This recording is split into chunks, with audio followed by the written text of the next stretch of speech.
from Nebraska's trusted news source. This is Channel 8 News at 5.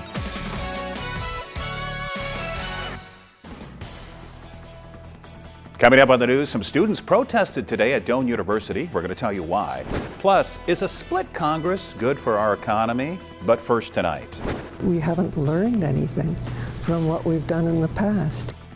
New details in the legal battle between Lincoln and a group of Native Americans. Good evening, everyone. Thank you so much for joining us tonight. I'm Rod Fowler. Megan Conley has the night off.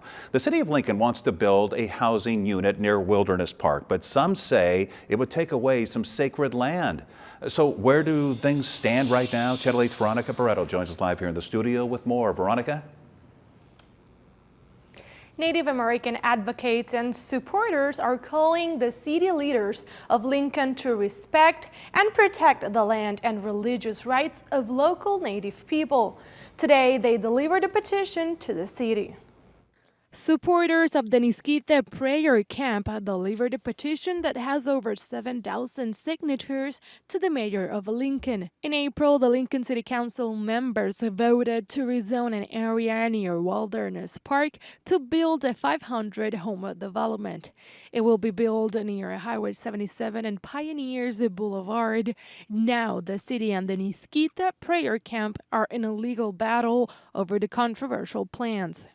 The people need to be heard, and the city needs to work with the developers to protect the cultural artifacts and to show how much they value our Native relatives who live here in Lincoln. A part of the park is considered sacred to the Native community. Native American advocates submitted an appeal to the Board of Zoning Appeals, but the city submitted a complaint to the Lancaster County Court to block that appeal.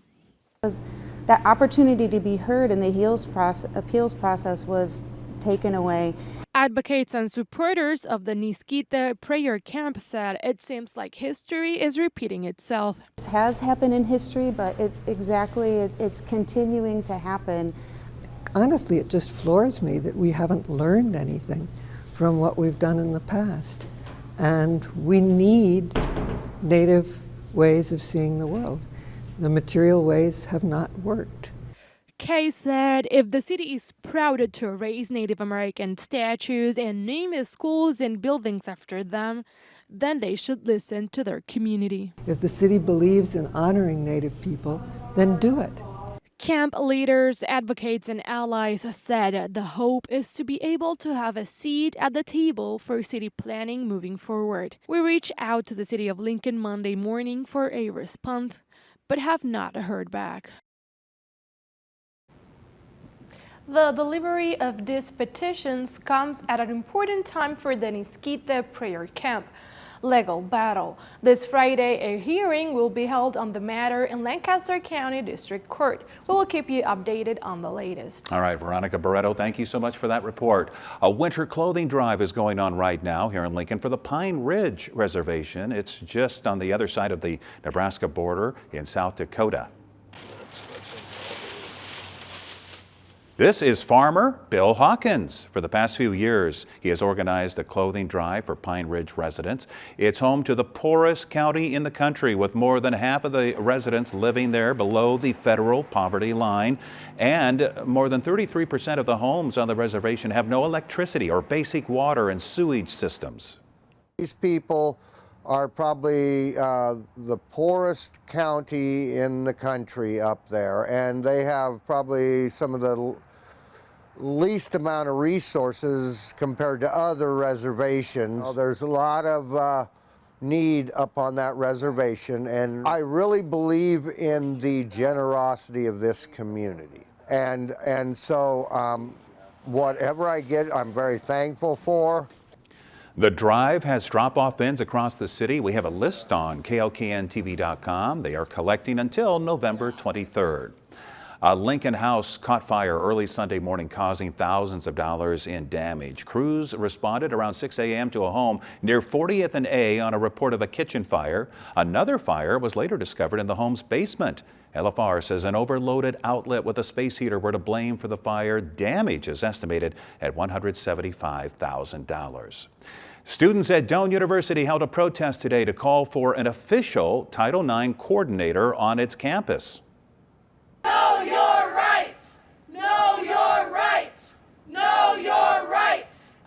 Students say they currently have an interim coordinator for Title IX issues, and that person also handles a number of other duties, including teaching. Well, students say with an increase in complaints, they believe there should be a more designated position to handle them. We see that there is a pressing need for more attention on hiring a designated Title IX coordinator so that we don't have an overlapping of positions here at Doane. The students have met with the university's president and faculty and are working to ensure they see some type of change. We'll have much more on this coming up tonight on the newscast at 6 o'clock.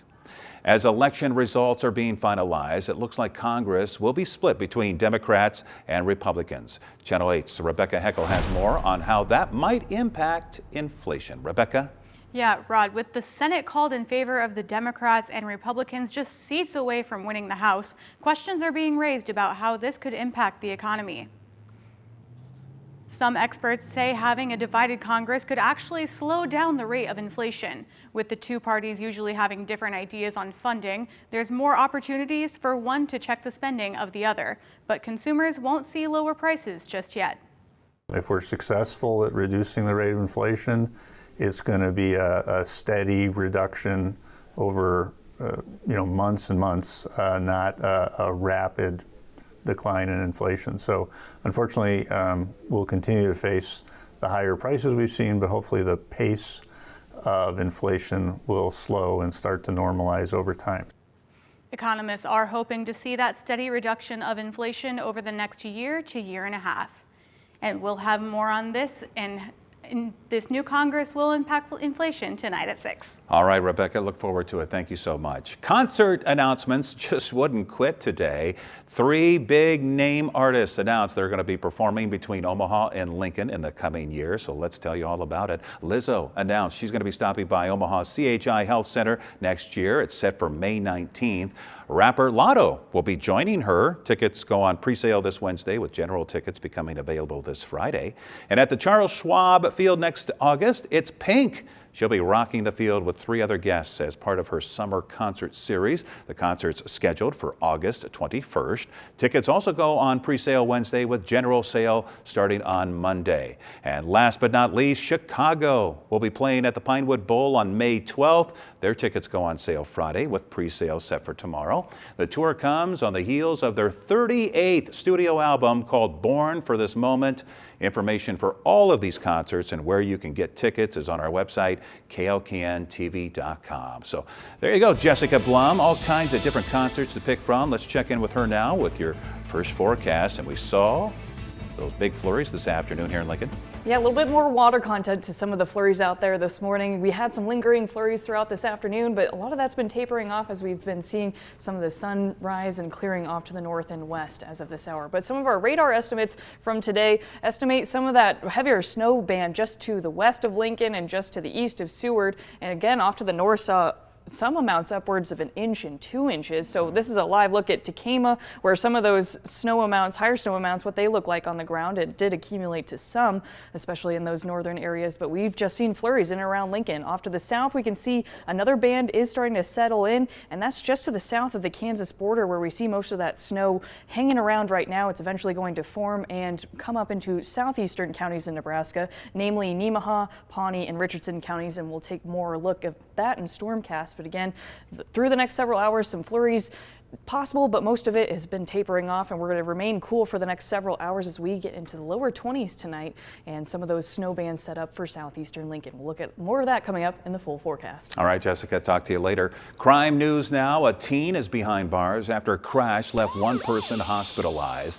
It happened at 70th and O just after 2 a.m. Saturday. A 27-year-old driver was pulled from the crash and has life-threatening injuries. A 17-year-old driver who was involved in the crash was arrested. Police suspect he was under the influence of alcohol and marijuana.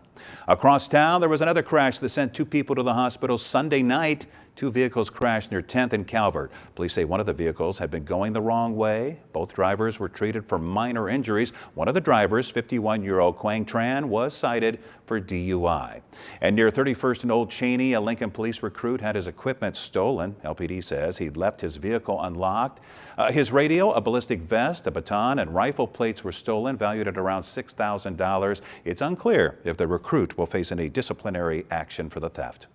In Virginia now, 3 people are dead after a man opened fire on a university bus. Officials with the University of Virginia say a man opened fire on a bus that had just returned from a field trip to Washington, D.C. last night.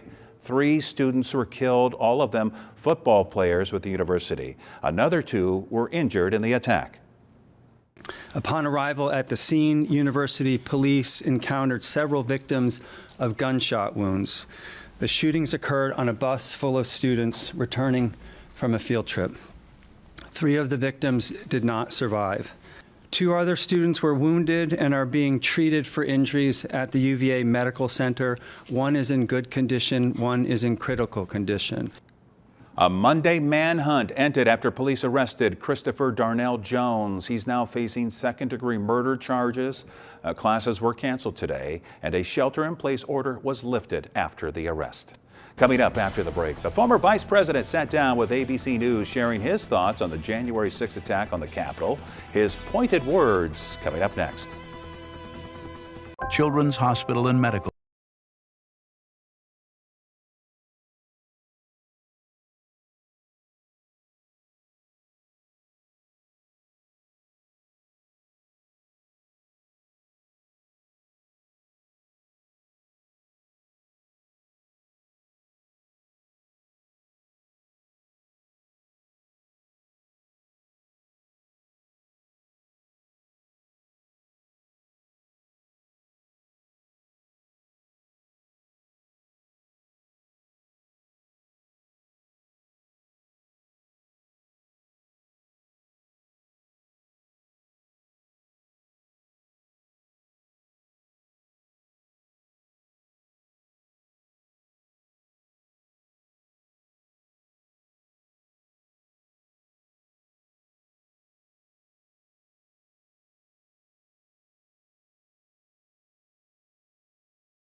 Well, ever since January 6th, we haven't heard much from the former vice president. Well, tonight you can see Mike Pence's interview with ABC's David Muir.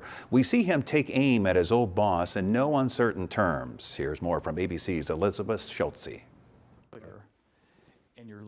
In his first network television interview since the deadly January 6th Capitol attack, former Vice President Mike Pence taking aim at his former boss. Sitting down with ABC World News Tonight anchor David Muir, Pence calling former President Trump's words that day reckless. It was clear he decided to be part of the problem. Several of the rioters threatened Pence's life as they tried to stop him from the ceremonial duty of certifying the 2020 election results. Pence detailing the scene at the Capitol that day in his new book, So Help Me God. Over the course of several hours, you spoke with the acting defense secretary, you spoke with the Joint Chiefs of Staff, General Milley. I did. You spoke with the acting Attorney General, Jeff Rosen, with the Chief of Capitol Police. Where was the president in all this? David, I was at the Capitol. I wasn't at the White House. And when you learned later that he was watching all this unfold on TV? I can't account for what the president was doing that day. I was at a loading dock in the Capitol where a riot was taking place. But why wasn't he making these calls? That'd be a good question for him. The criticism of Trump mounting as scores of candidates he backed in the midterm elections have been defeated. Donald Trump has a lot of blame being cast toward him for the way that the midterms turned out for Republicans. And Mike Pence, in a sense, is piling on at a critical moment. We know that he has his own ambitions. Tomorrow in Florida, former President Trump is expected to announce his third consecutive bid for the White House. Elizabeth Schulze, ABC News, Washington. And you can see the entire interview during a special 2020 tonight at 9 o'clock right here on KOKN Channel 8. Now, your Storm Alert team forecast with meteorologist Jessica Blum. Yeah, good evening, everyone. The nature of some of the snow that's been falling today has really been localized, and it's been short, small bands of snow that have really set up throughout the day. So as you can see, across Lincoln did get a narrow band of just flurries throughout the last few hours, and some of those localized amounts where the ingredients came together because there's been a cold front slowly moving through the area.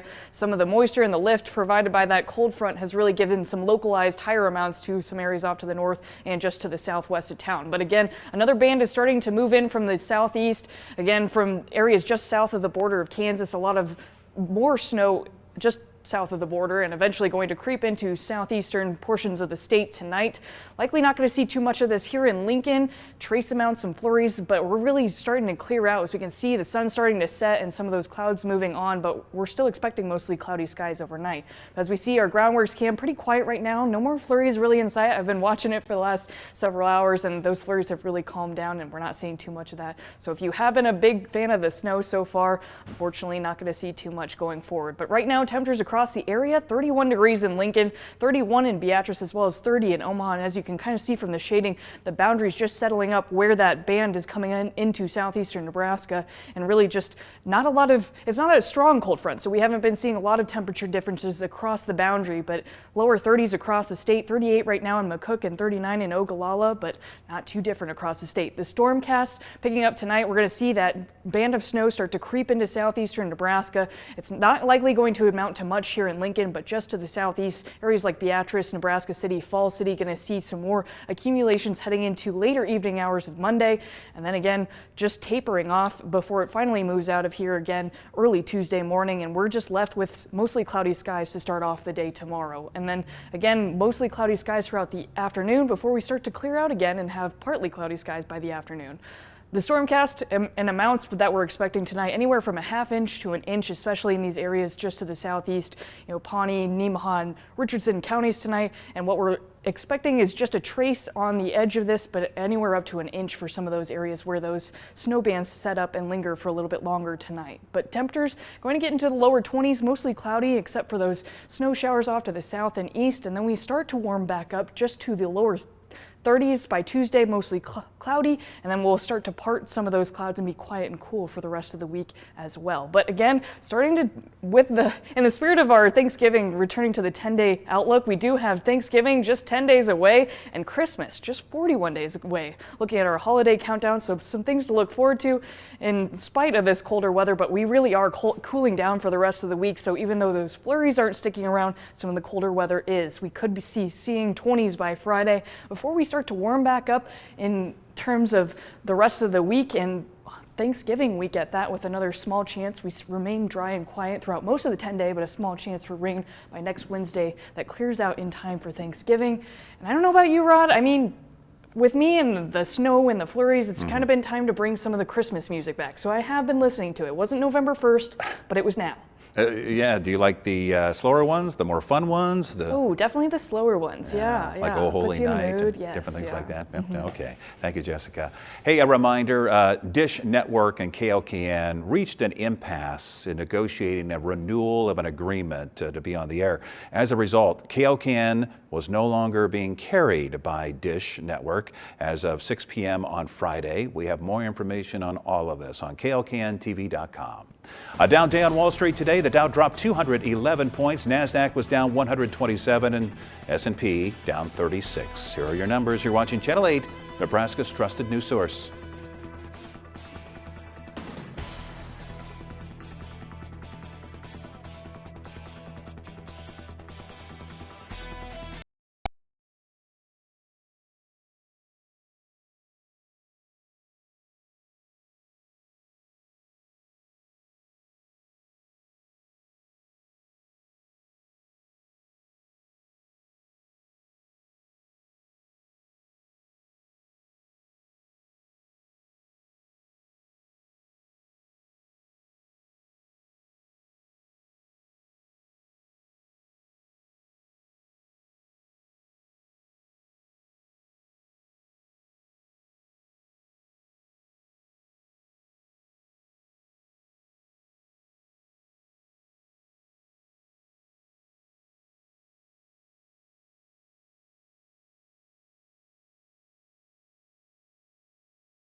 Do you enjoy footage of buildings being demolished? And are you also a fan of the Rocky films? If you said yes, you're going to love tonight's. Take a look at this.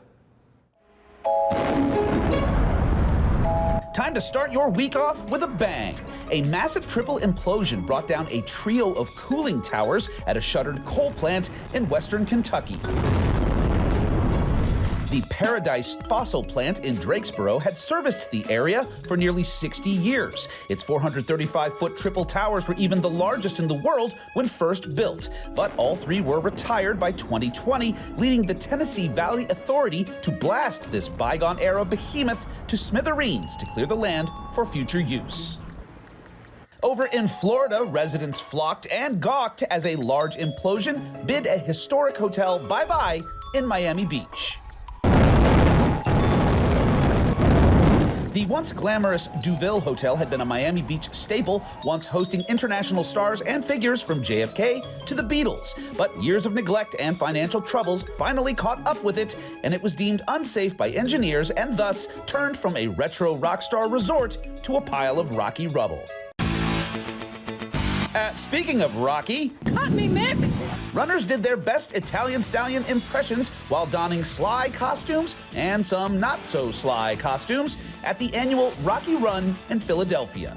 The yearly event benefits the Special Olympics, and thousands of runners came from all over to participate and celebrate the City of Brotherly Love's fictional fan favorite film folk hero.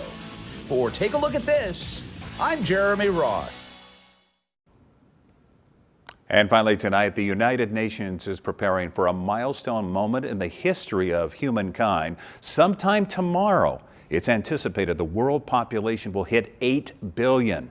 Tonight, we're a little under 100,000 people shy of the mark. The increase is largely thanks to progress in hygiene, nutrition, and public health tied to high fertility rates. It took 12 years to go from 7 to 8 billion, and they anticipate it'll take about 15 years to get to 9 billion as growth rates slow down. So there you go, you learned something there. All right, let's get a final check of the weather with Jessica.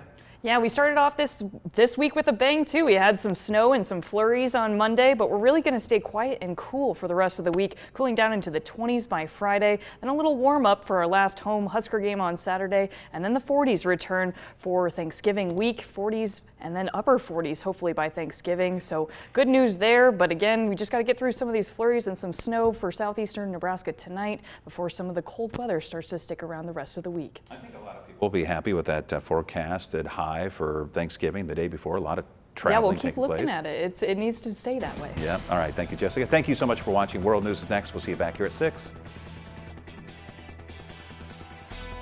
With the Channel 8 News mobile app,